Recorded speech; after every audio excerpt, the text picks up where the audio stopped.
Und ja, danke dem Festival, dem Internationalen Literaturfestival in Berlin, dass Sie unsere Gastgeber sind. Das ist nämlich schon die dritte und finale Runde. Morgen folgt noch ein Abend im LCB, im Wannsee. Und das ist dann unsere Abschlussveranstaltung. Aber wir haben uns bereits in Tbilisi getroffen und in Rumänien. Und dafür muss ich und möchte ich dem Goethe-Institut danken, ganz besonders den in Jerewan, in Tbilisi, in Bukarest und eben in Berlin. Und diese ganze Idee zu diesem Projekt und zu diesem Zusammenkommen in verschiedenen Residenzen und eben zu diesem Dialog, den wir heute Abend auch weiterführen werden, diese Idee verdanken wir Natia Mikeladze, die 25 Jahre fast beim Goethe-Institut war, eben in Tbilisi und Jerewan. Und die das Ganze initiiert hat und alle hier versammelt hat. Und ebenfalls muss ich Diamet Revelli danken und Nino Haratischwili, die Nadja sehr dabei unterstützt haben, das alles zu organisieren. Und ja, die Idee zu dem Ganzen war, dass wir aus den Ländern der Schwarzmeerregion uns versammeln, Autoren, und ein Gespräch führen in erster Linie, weil wahrscheinlich stimmen Sie mir zu, dass wir gerade in wirklich sehr schwierigen Zeiten leben und vor allem auch der Krieg in der Ukraine uns natürlich noch mal ganz anders wachgerüttelt hat. Und ich glaube, wir uns auch aus den östlichen Ländern, aber auch in westlichen, uns bewusst wurde, dass es da großen Nachholbedarf gibt, auch an informationelles Vakuum, wenn man so will. Und es ist nahezu symbolisch, dass an dem Tag, an dem dieses Projekt irgendwie präsentiert wurde und angekündigt, da gab es die Explosion in Kachowka und es wurde dann die ökologische Katastrophe in der Schwarzmeerregion wurde nahezu greifbar. Aber in erster Linie, wir wollen uns ja auch auf positive Sachen konzentrieren. Und die Idee ist natürlich, wir sind jetzt nicht nur durch ein Meer oder durch eine Region hier alle versammelt, sondern durch die Liebe zur Literatur.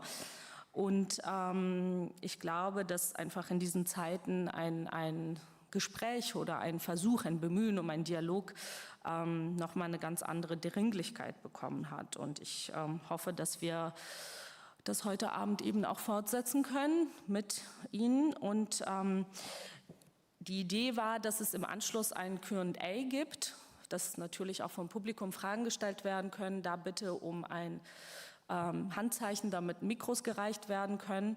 Aber vielleicht, weil es eben wenig Zeit ist, würde ich jetzt versuchen, wir müssen nicht erst auf das Ende warten, wir können das auch eröffnen. Also ich werde natürlich Fragen stellen und durch den Abend so ein bisschen führen, aber falls Sie direkt anschließen möchten an einer der Fragen oder eben an einer der Antworten, bitte Hand heben und wir müssen sozusagen das nicht so ganz klassisch machen, wie es normalerweise der Fall ist.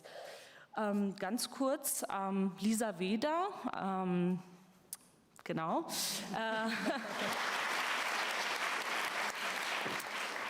Sie kommt aus den Niederlanden, hat aber auch ukrainische Wurzeln.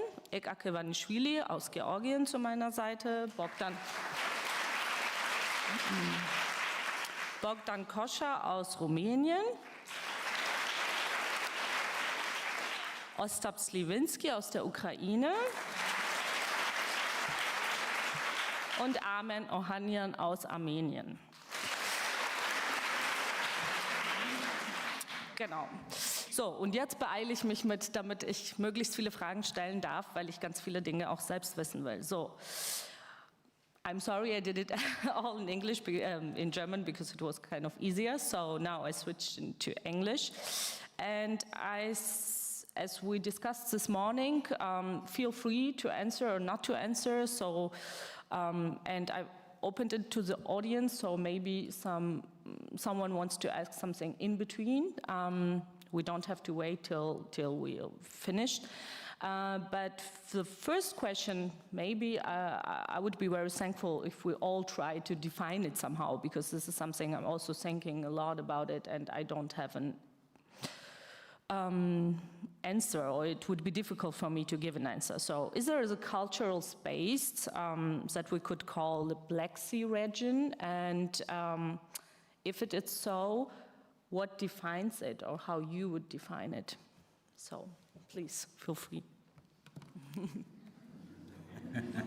Yeah? Define. Can you name what did you say, the plexi wagon? Region.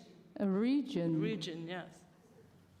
Space. I think the more and more I think about it, because I'm in between, I'm from the Netherlands with Ukrainian family in Kazakhstan and in Russia, which is not near the Black Sea. Please look at the map if you don't know. I think it gets more multi-layered the more we think about it. So this morning we, for example, discussed European Union, Europe, EU, or the way people from the eastern part of Europe look at the West and call it just Europe but don't feel European. I think there's much to say about that, but it's geopolitical, it's economical, but it unfolds more and more. I don't know, that's the space it's like a never-ending Pandora's box of horrible intertwined belangen. I don't know what the word is. There are so many people intertwined from so many different regions that it's not only this space, but it's so many strings being pulled from so many different areas that it's not just here. You're so intertwined worldwide. But this is, for example, where conflict happens or where we still have to decide what is East and West and why. Now, please, somebody else talk. Okay, for me, first of all, thank you guys. This is historical for me because this is the first time in my life that people are paying and buying tickets to come. Really, wow, unimaginable. And about the Black Sea, I think there is, it's not about geography because I'm from Armenia and Armenia has no even border. I mean, we are not there now geographically, but Armenians used to live all over the region. So, you know, it's probably about the past, it's probably history of colonization. There are these big two elephants in the room, not in this room, but this Ottoman Empire and Russian Empire, these two empires who colonized a lot of, you know, people presented here from many countries, cultures, like Georgia, Armenia, Ukraine, etc. So we have also Romania, Bulgaria, in the framework of this. This is a unique framework because in a way we kicked out these two elephants, which are now Turkey and Russia, and come together, all together, to discuss the Black Sea literature and what unites us or what divides us. So this is, if I put one word there, it is maybe past and memory that we share and being colonized and trying to be decolonized now, because till now the process is going. In 90s we thought that, okay, Soviet collapsed, the Union collapsed, Berlin Wall fall down, and now will come paradise, kind of, yeah? It will be, but it's not like that. Still now we are struggling for the independence, and the independence war is going on in the region. Russia is there, Turkey is still powerful, another ex-empire is there, also Iran, which has nothing to do nowadays with Black Sea. But however, the process is ongoing. That's why these kind of gatherings or projects are of a crucial importance nowadays, especially because of the war in Ukraine, which somehow was a shocking moment also for Western world to rethink itself. It's like identity crisis all over the world, I suppose. And personally, I am also in an identity crisis. Today in the morning we were discussing, and Nino, by the way, shut me down if I'm like too long. I don't want to occupy all the space. So, and they said, what is this Eastern European identity? And I said, okay, I am Eastern European, you can't touch me. I have this feeling that I am like, but still, if you talk to European people, Eastern European is kind of, you know, maybe not a proper European, a little different European. Yeah, it's a European, but there are some differences, etc. So we are still searching. We are still not there, but we are on the right path, probably, or on the right side of the history, because there are some values. There are some values like democracy, like human rights, etc. And this is maybe the universal ground for all of us the respect of human rights, the ideals of democracy, which is not there. Even in Germany, we have these conversations. I'm coming here, and I see that this old conversation, Ossi, Wessi, whatever, they are still, even here in this country, this is a topic. So this is historical moment of identity rethinking, maybe. Mm-hmm. Yes, so that's it. Thank you. Yeah. Well, I'm coming from a very, so to say, inland region in my city. We don't have even a river in my city, despite the city has more than 700,000 inhabitants. So a sea, a big water, has always been kind of a dream for me. And when I came to the sea for the first time, I thought that sea is a big calm, a very calm, a very peaceful element, which should contribute to friendship, reconciliation, stability. And I found something very dramatic, very paradoxical in the fact that the sea can belong to someone specific, that sea can be regarded as a property of some country. I think that what if the borders are really inevitable, the seas, the big waters, should be neutral and should serve as a space of this conversation, free exchange of cultures. The space of safety, and that what I'm the most shocking, the most mean, wrong thing what I'm observing now is the fact that there is a threat which can come from the sea. Now in almost all the countries which have an access to the sea, except maybe those two elephants you mentioned, we all because the elephants are the source of this threat, this danger. We all feel endangered just because we are bordering with the sea, because we have this very vulnerable side line which can be easily crossed, which is very, very wrong, I think. And I think that one of the most important things we can do now, but we have gathered here to do some important things, right? I hope so. Is to restore this understanding and feeling of the sea as a space of safety, to eliminate this element of danger, this ambition of domination from the sea element. And this is what I think that speaking language and writing has a real power, and we have to speak about our ideal image of the sea, if we really want, of the Black Sea in particular, if we want to change it. And maybe this is the best thing we can do here as writers, people of letters. Yeah.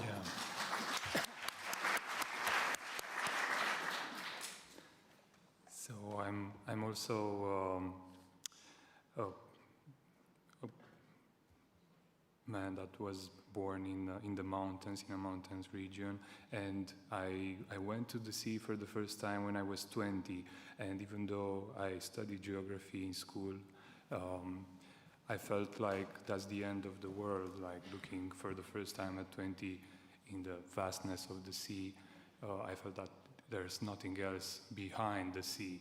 So to be honest, I think that there is no such space as Black Sea region, culturally speaking, or if it is, it's not relevant for the masses. I never heard of this concept as a child in school or even preparing in university. So maybe now, as a writer, as an intellectual, I can discuss something. I can find the threads that unite these countries.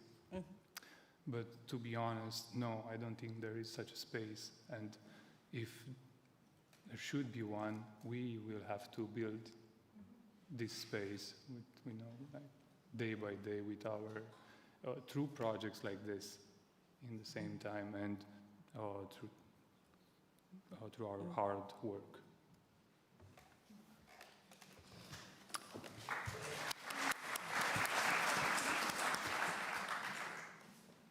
I don't have a final answer as well, if there is cultural space called Black Sea. And if you ask me, do I feel myself as a part of this space? No. As Bogdan said, I was growing up also in the mountain in the western part of Georgia, and we never go to sea for our holidays, or only years later I've gone there. But the feeling what I have towards the sea and the Black Sea is something connected with threat, as Ostap mentioned, and fear.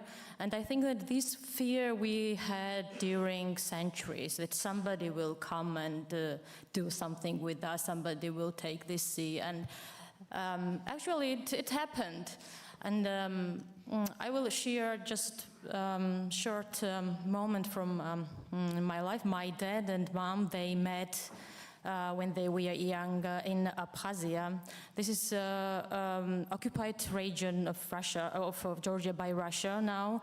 And you know, the feeling that I have towards this place, where is the Black Sea, is, how to say, sorrow that I can never go, or I don't know when I could go there, in the place where I began, where my parents' love began, and then I appeared in this world. So this is Black Sea for me, just sorrow, fear, I don't know, these threats coming from not very friendly neighbors of us. So this is it. Thank you. As I mentioned, for me, especially since the war started in the Ukraine, this invisible line became very visible, especially in Germany or in Western Europe. For example, I was on tour with my book, and I was almost every day being asked, how couldn't we see it come, what's Russia is going to do, and so on and so on. So my point is, this historical narrative in Western Europe is still dominated by the West. And early this morning, we've been laughing a lot and talking about how we define Europe, or how Eastern or Western Europe defines themselves. Is there something like an Eastern narrative, and can there be one? And is it maybe also our own failure from the Eastern Europe that we did not make our history accessible? And Ostap and Bogdan, you had a very interesting point of view this morning, so maybe you could start, you both, with stories that you shared this morning with me. I think it's very interesting. So, I guess you all know about the type of communism we had in Romania. And for sure we were closer to North Korea than to East Germany. And yeah, for us, when the borders opened to travel, to work abroad, and that happened actually in more or for all of us in 2007, with Romania and joining the European Union, even though a lot of our family members flew the country to work in Europe, as we said, even though Romania was and is still part of Europe, right? So that happened since the early 90s. We look toward the West, Germany, Italy, Spain. We look up to these countries, and I strongly believe that Europe meant money for us and possibilities and a well-organized, structured life that you can offer to your family and to your children. And in a way, this is one of the Eastern narratives, that our countries are to be seen in contrast somehow with the European countries, right? The Western European countries. We are poor in a way, or objectively, we are poorer than UK or Spain, right? But we are poor also because Germany is rich, and also because Italy is rich. And we tend to feel ashamed about our origin, about our identity, national identity, cultural identity, because we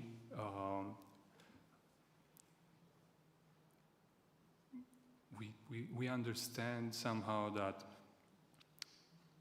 in this post-communist, post-Soviet, post-socialist world, money is king, and we don't have money, even though we have, of course, resources, and a lot of people understood that and came after our resources, and we are still looked at as resources, human resources. A lot of Eastern European citizens are working in the Western Europe for the minimum wage or without working contract, or in the 90s without working permits and so on. And yeah, I think it's a very complicated discussion that breaks down somehow at money. And West and East can be divided by this line. Do you have money, or do you have resources that can be transformed into money, but with technique and knowledge that you guys in Eastern Europe don't have yet? Yeah, it's sad.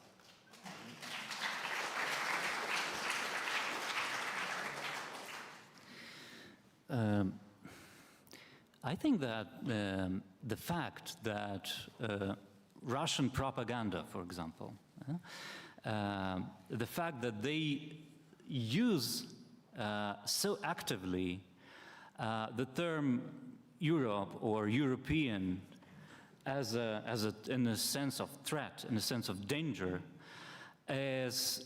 shows that we really have to fight for Europeanness. That what scares them should be our main value and our weapon.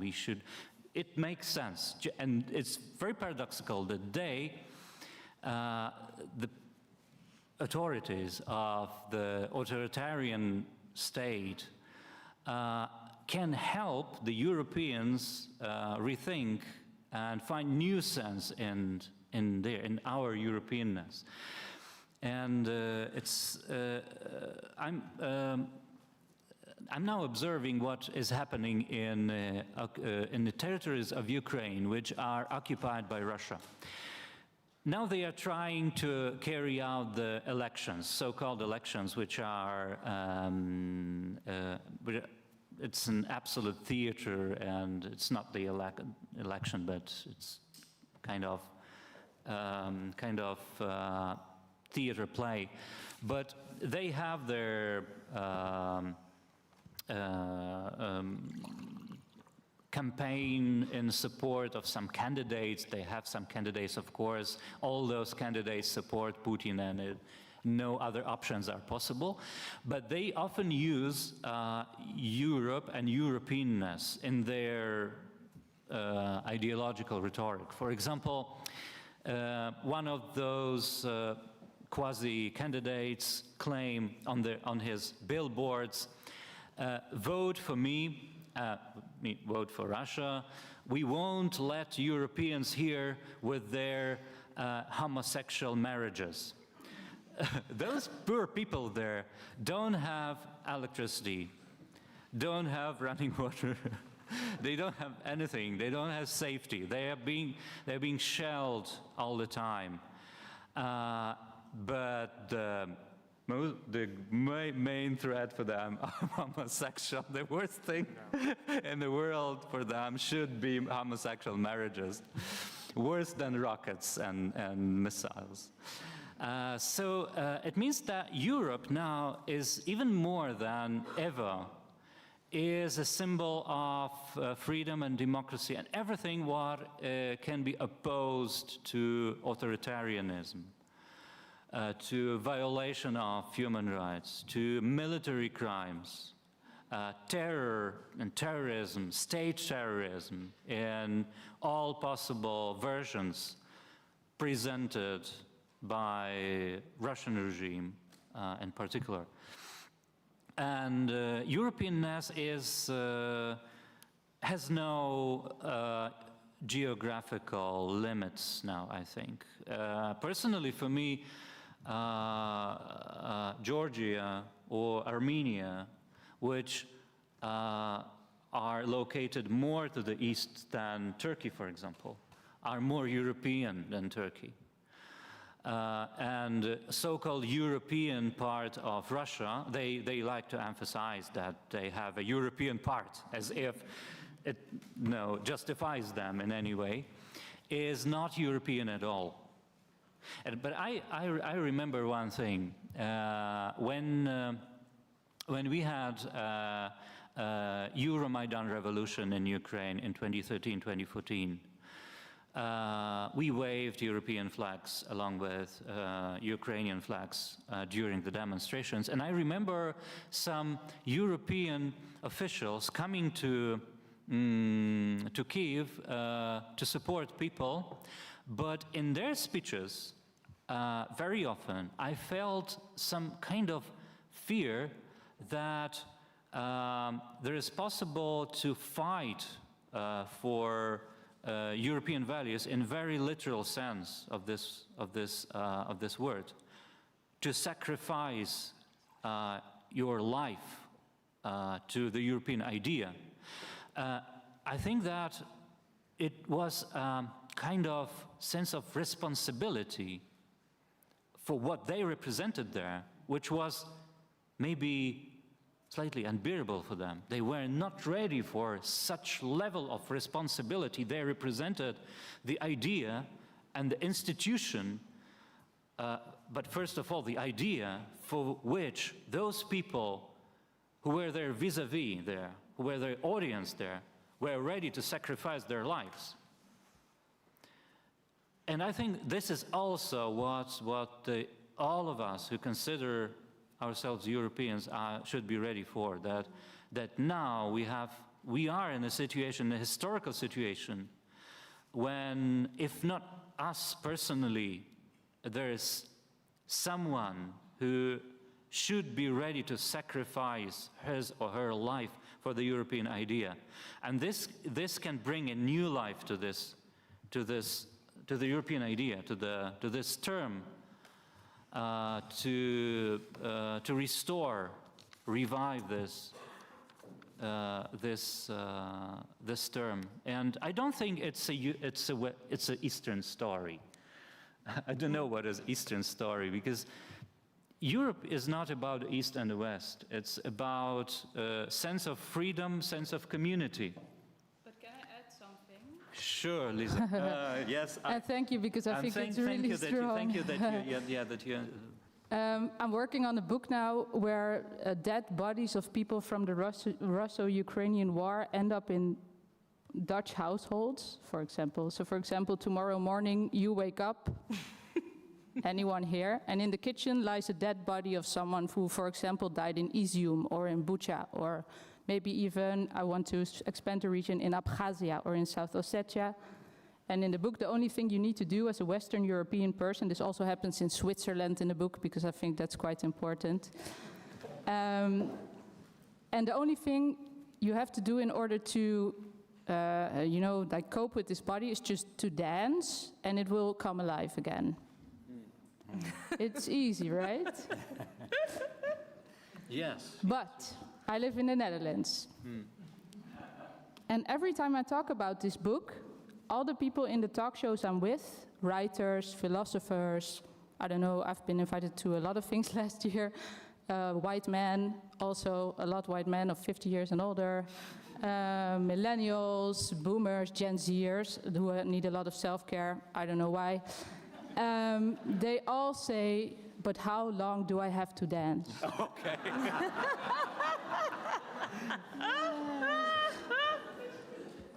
But yeah, do you get the point? Because I really like I love, I have Ukrainian family. My aunt is living in, it's funny, but it's also very sad.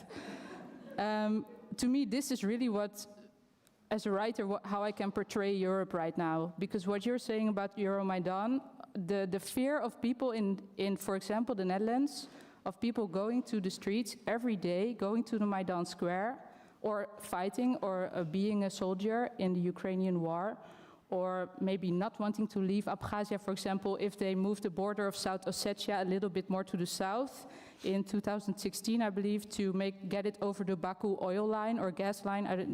There's this, you know it way better than me, so please tell me how I should say it. There are also farmers who all of a sudden don't live in their own country anymore, and I think really that Dutch people are hell of afraid of this. They're really scared. And I talked last year with so many anarchist, hipster pacifists who told me, yeah, but it's, I love Marx and I love communism, but I'm also a pacifist and I love the IRA. And then I was totally confused. The IRA did like all these bombings and a lot of deaths were involved. So I think there's really a problem with the narrative, actually. And also if you talk about peacekeeping, so many people talk about, but it's not our war. I came here in Germany, in Berlin yesterday, and there was a graffiti sign that said, "This is nicht unser Krieg." Are you kidding me? It's really our war, but I think there's this freedom and privilege to distance yourself. And to me, that's really a problem, because I would love that for everybody to say like, hello, we're Europe, and let's be gay and marry and have fun and shit. But it's gonna take a lot of time. Yes, I agree, totally, yes. Two sentences. Just from Georgian side, I think that we are very far away from these Eastern narratives and any narratives now, because I think that we are now on a very critical crossroad, really, because we have like two ways now. Here is Russia and here is Europe. That is why victory of Ukraine is so important for us, and hopefully it will be so that this is chance for Georgia to somehow to be closer to Europe and not to go to Russia. So.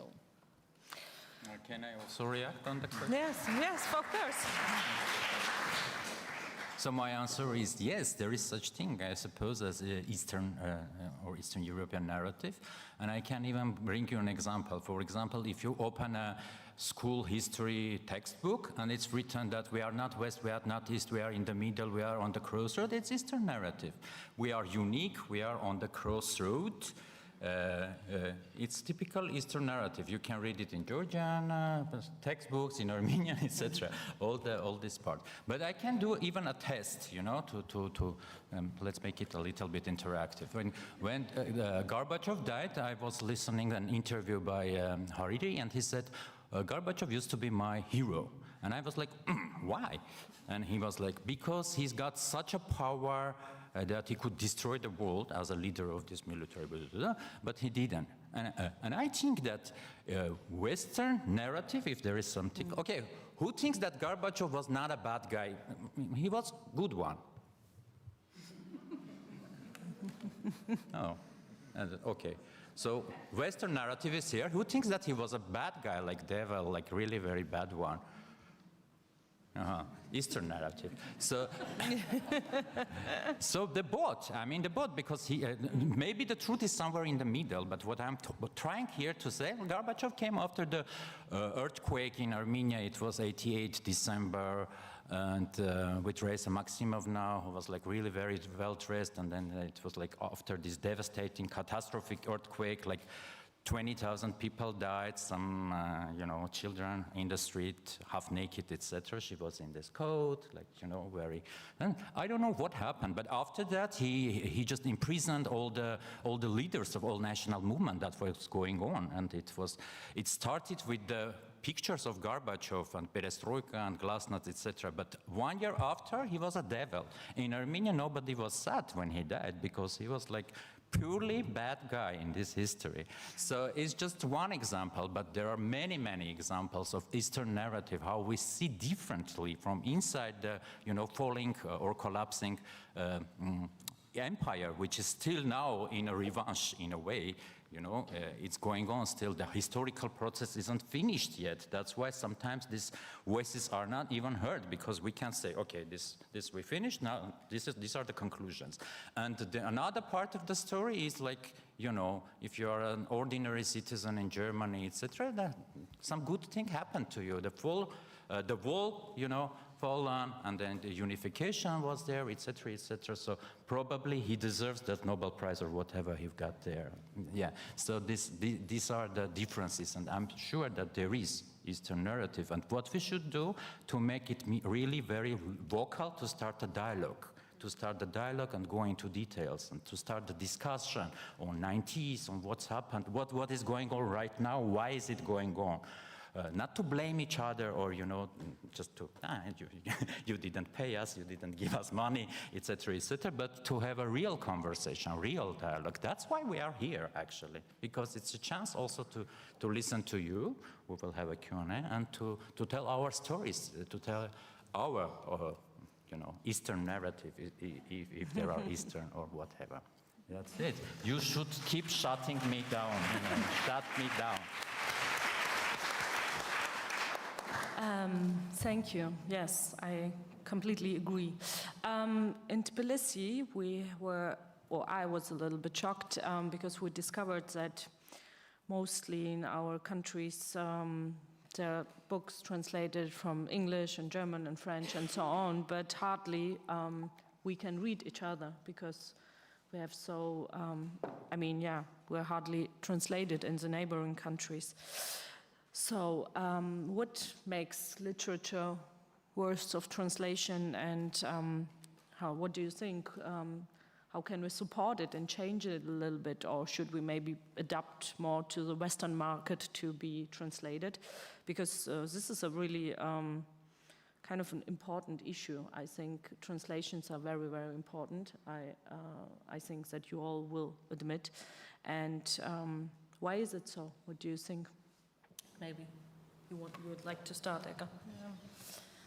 Well, the ideal answer is that good literature is just good literature. This is the value, what makes it worth to translate. But I don't know, I don't have this experience to write for the Western readers, for the Western book market. I don't know tricks, I don't know what interests these people. But when I was thinking about this, just I don't know, maybe our stories which are not known for them, which is exotic somehow, or which is new for them, will be interesting for the Western, for the Europe and for the West.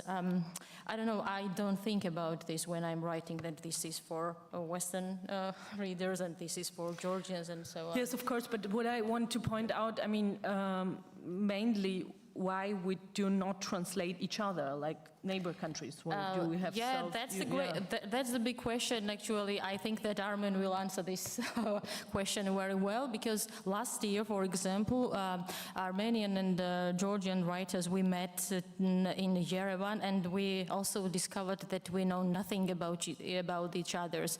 We don't know names, we don't know what they are writing about, what we are thinking. And can you imagine, just we have like 5 hours trip from Tbilisi to Yerevan, only 5 hours, but yeah, we have only like old tales about our friendship. So I don't know, Armen, you continue. Why do we? Because that's a tough question, very political. Every time I've got chance to talk about translation, I remember this famous quote from Umberto Eco, who said, "Translation is the language of Europe." In reality, that's true, because you can say that French art and culture and literature art is the European or German or Italian or Spanish, etc. It's all European, and translation is the language of Europe. The same, I think, is acceptable for us also, because the lingua franca is going. Lingua francas in our region, it could be or Russian or Turkish in this part, but this is going, and these languages are politically very heavy nowadays, because these are languages of colonizers, and the democratization and decolonization in our region became the same track. Now it's the same thing, actually. If you think about democratization of occupied democracies like Georgia and Armenia, I call them occupied democracies, because in Armenia you have Russian troops sitting there, and half of the Georgia is under the control, no, not half, but a huge part under control. So these are limited and really endangered democracies. I don't know how is people looking from this corner of the world to the situation, because traditionally they think, oh, this is like somewhere in the borders of Russian Empire, and Russian Empire never knows where its borders end, etc., etc. But these are democracies under occupation. So translation is the option for us to start a new dialogue in the region. And English, I'm not against that, because with English it's not so politically heavy, because it's not the language of colonizer. Of course it's a language of colonizer for another part of the world, but not our own private colonizer. So English can be globally acceptable. Yeah. Good and bad ones. That's the short answer. Okay. Anybody? Yeah. I wanted to tell you a short story. I work as a bookstore clerk in Romania, and sometimes I'm trying to interact with our clients and show them nice options, Romanian books by Romanian authors, and a lot of the clients are telling me that they are not reading Romanian authors because why? Can I ask you why? But because they're not so good, and I don't know who. I love Japanese literature, that's good. I love English literature, French literature, that's good literature, and.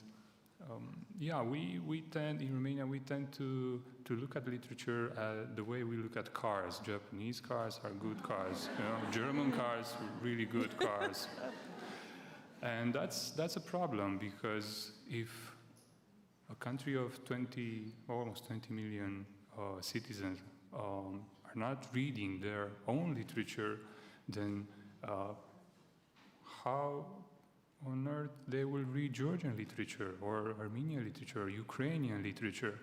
And that's a pity, because this is how all the this is how you lose your links, your intimate knowledge of your neighbors, and your neighbors become gray zones, and the gray zones are very dangerous zones, because all these countries, I think, we might share something like a vector, above our heads as nations. We look toward West, or part of our countries, when our citizens look toward West, and don't care about the country itself and the neighbors. And this is how you become really vulnerable to threats like empires, like dictators, like Putin, right? We don't care about what's going on in Romania. We don't care as Romanians what's going on in Ukraine, but we care about France and Germany and USA, and we project ourselves living their lives or in that kind of narrative, and you're not paying attention. Living like that equals to not paying attention to what your politicians are doing in your country, what the international politics are going through in that year, decade, whatever. And this is how you lose your country to those who want it as a territory, right? And we are all in danger in this area. Maybe this is what unites us around the Black Sea. Yeah. And of course, we Romanians and Bulgarians, we are more protected because of these superstructures, but we're not as protected as we think because of a few drones dropped on our territory as well, and our president didn't want to admit that there were Russian drones on Romanian territory because that's a very hard thing to admit, and it leads to a lot of other problems, problems and stages of. Yes.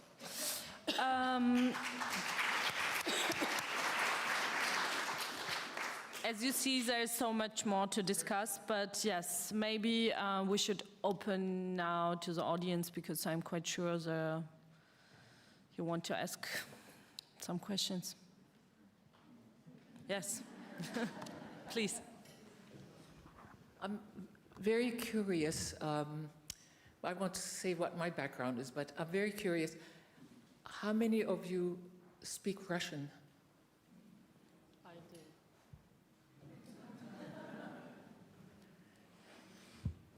I understand a little. And the other thing is the cultural identity, to define it in that the Europeans have money and you don't, is I find that really not the narrative that should be looked after. I'm a musician, and some of the greatest musicians come from Romania. And some of the composers and the greatest, they were all born in Ukraine, just like my mother was. But both my parents, they're not living anymore, but they are both Kazan Tatars, and knows what that means, the Soviet narrative. Their first language was forced, of course, also Russian, which they never taught us because they hated it so much. So they escaped during the war and came to Germany. They actually married in Germany. My brother is born in Germany, and most of them had to decide where, and most of them went to Turkey. My sister and I were born in Turkey. Do you have a question? Because I'm very sorry. I guess there are some other ones they would like to ask. So maybe first with the language, and I actually don't have a question. It's just except that. Yeah, but I mean, I don't know. Bogdan can speak for himself, but I think that was a kind of a provocating thing with this money. Yeah, I mean, where do you look for cultural identity? Is my biggest question, actually, to each of you. Where we look for cultural identity, we are the cultural identity, I guess. And there are many different forms of having a cultural identity, but I guess I don't want to speak for Bogdan. But it's, for me, also as an artist, very intertwined with all these elements, because if I look at my Ukrainian family, for example, there is a money narrative. If I look at storytelling as a writer, I can tell a story about my churchas, the three sisters of my grandmother, coming to the Netherlands for the first time, well, not for the first time, but I think some years after the collapse of the Soviet Union, and they went to, we have like these shopping malls in the Netherlands, and I was young, and I went with these three churchas, Lida, Klava, and Nina, and they were all talking in Russian with each other, and I didn't understand shit because I was very young, and I was not taught Russian at home when I was young. And they went to a store because they wanted to test a vacuum cleaner. And we had 4 different vacuum cleaners in the store. And I was young, and when you're young, you feel a bit weird, right, in your body, and you feel awkward all the time. And then you have these 3 old ladies, they're like, come, let's go into the store. And they started to live test the vacuum cleaners in the store, one by one, discussing which one to fly home. And we have many of these stories in our family. People bringing cars, microwaves, because you could take, my uncle told me everything on the plane in the 90s to Odessa. But I think it's part of the narrative, and it's also part of identity, but this is the end of my answer, actually. I don't know. There was no extra addition to that. Thank you for your question, and I would like everybody in this room to think a little about how is money not a part of your identity, your cultural identity or your identity in general. How could that be possible? Isn't money something that's part of you from the day you were born? For example, my family had to take me to my grandparents and leave me there since I was 9 months old because we did not have a bathroom in our house. We did not have electricity and heating, and those were not conditions to raise a child. So please tell me that money is not important. Yeah, after you have a couple of thousands or I don't know, the bare minimum, right? It is important. And if you have it or not, it's part of, it defines you. And for sure, money does not equal talent. I did not say that, and I mentioned that I'm trying to talk to our clients in the bookstore about buying Romanian authors, Romanian musicians, Ukrainian composers, right? Because they are all talented, not just the Japanese, not just the Germans. We're not cars. That's it. Thank you. Yeah, I'll just one counter question to the lady who asked this question. I'm pretty curious. Why did you ask us whether we speak Russian or not? What was the reason of your question?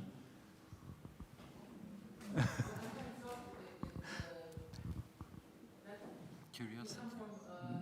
Just curiosity. Mm-hmm. Yes, I think that the question of search for cultural identity is not always a question of search for it.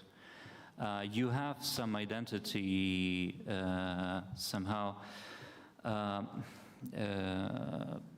not imposed but created for you by your parents' language they speak to you when you are a child.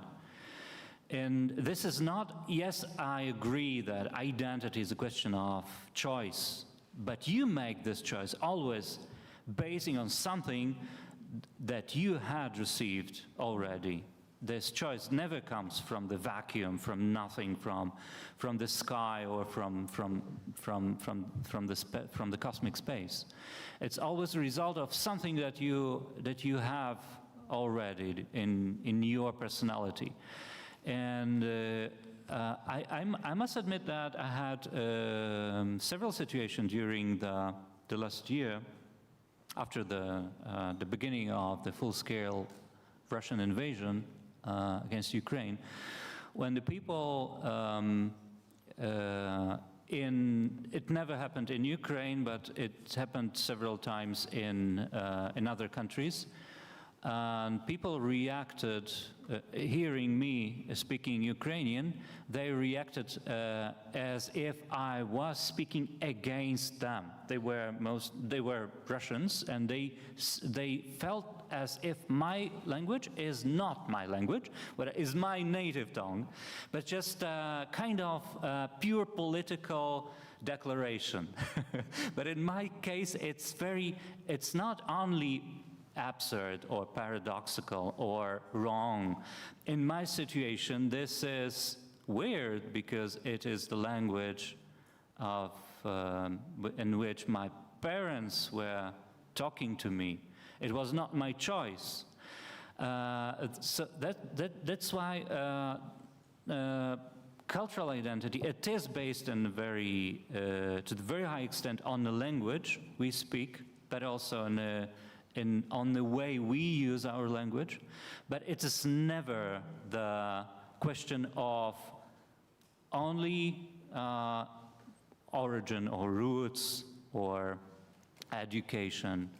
And it's not always only the question of choice. It's a combination of what we discover during our life.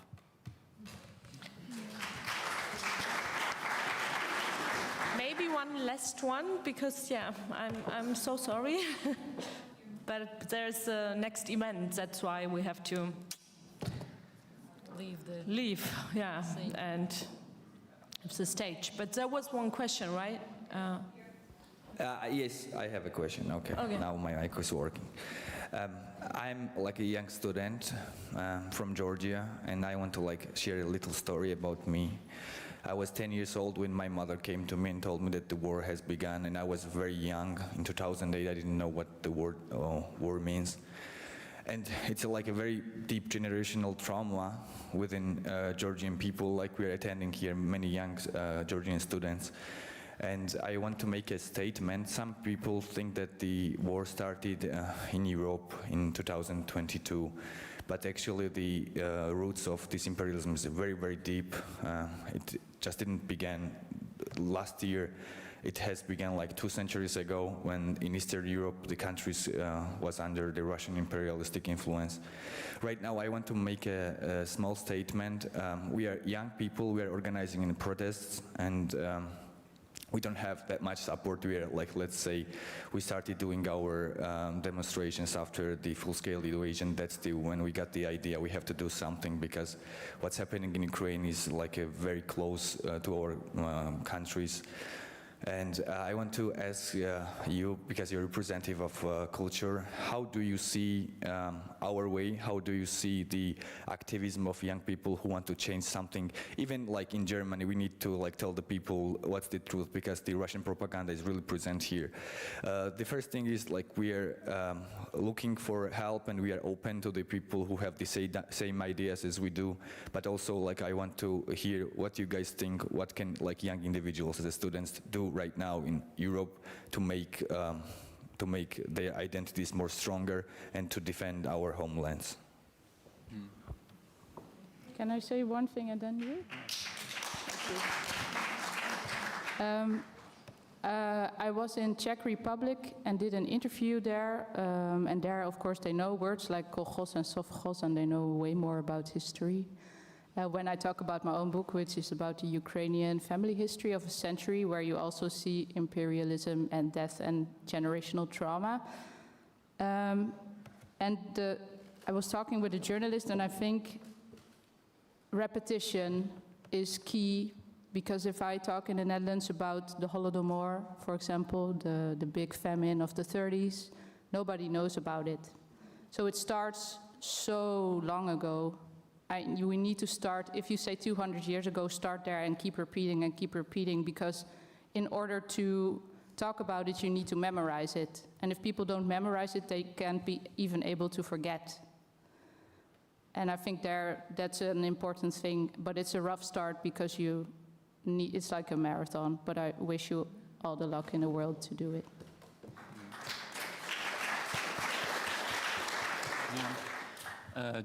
Just one sentence. You asked about the role of young people. And I remember that the engine, the locomotive of revolutionary changes in Ukraine in 2013, 2014 were students. I was a teacher already at that time, and I remember how the university got empty during one day when the demonstration started, when we learned that our government refused from European politics and banned that treaty with the European Union. They reacted immediately, and maybe I'm lucky that I'm a university teacher, because it keeps me very very active, very focused, and I can be a kind of responsibility, because they expect me also to show that I'm not afraid to, that I'm a leader. But in order, if I want to be their leader, I have to understand them all the time. And I still believe that the young people the students are a superpower.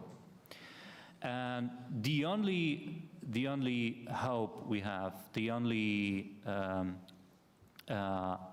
part of our society that we really can believe in when thinking about significant changes in future are those who are students now. Yeah. And this is what, now they are dying. They are sacrificing their lives on the front line, and it's a pity, because they're getting less and less. There are mostly young people who die on the front line during the war with Russia. But still, they are very, and I think that they will be as super parents for their future children, much better than my generation is. Absolutely. And this is what's a source of hope for me. Thank you for this question. Yeah. Thank you. Thank you all for coming, and thank you, of course. And I'm quite sure we'll all stay around for a glass of wine or two, so maybe we can continue outside. And of course, each of them, they're ready to sign, I'm quite sure, outside. Okay, thank you. Good evening.